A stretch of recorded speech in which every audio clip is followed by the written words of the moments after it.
The second point is minimum qualification. So for business, even the illiterate people can perform business. Think about the shop near to your house.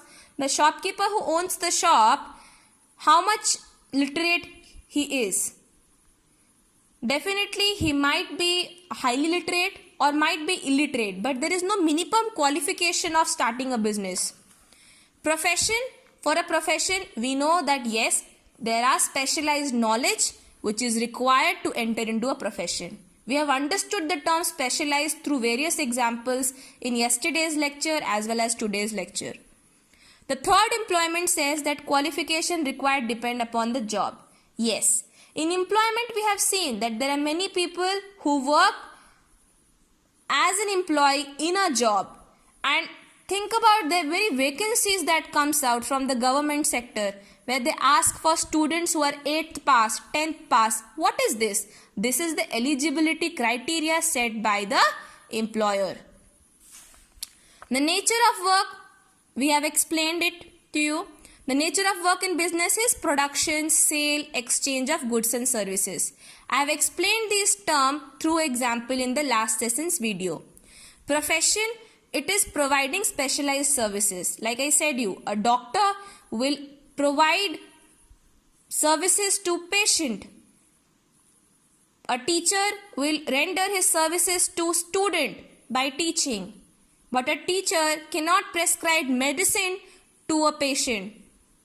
So you can understand that specialized knowledge means a specialized skill set that is owned by individuals. The third nature of work for employment is the work assigned by employer. Definitely, it depends from job to job. So, the kind of work provided by an employer to employee might be different from individual to individual. Then the fourth is status. A businessman work for himself and is his own master. So, in business what happens? The businessman is the master. He owns the shop. I have explained you again this term.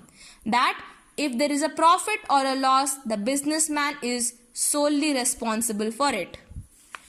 In profession, a professional works according to the guidelines prescribed. I have told you, if there is a lawyer, he has to receive certificate from the Bar Council of India. Similarly, there are professional association who provide them certificate along with certain set of guidelines which they have to follow. And in case if they do not follow the guideline, they do not abide by the guideline, the license provided to them will be terminated, will be cancelled. And the third, an employee works for his employer and has to follow the instruction of his master. We have understood the two terms, employee and employer. So, the employer provides work to employee, he provides instruction to the employee and the employee has to follow. So, these are certain distinctions, differences which is mentioned in page number 6 of the PDF provided to you. So, you can go through these. I hope that you might not have any confusion in this because I have tried explaining you all these three terms in a very different manner, in a very simple manner through various examples. But I would request you to solve question number 5, 6, 7 and 8 from essay type questions mentioned in page number 7.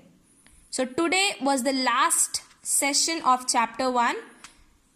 And from tomorrow we will start chapter 2. In case of any query, a number is provided to you on the WhatsApp group. Please call on that number and clarify your doubts. Thank you.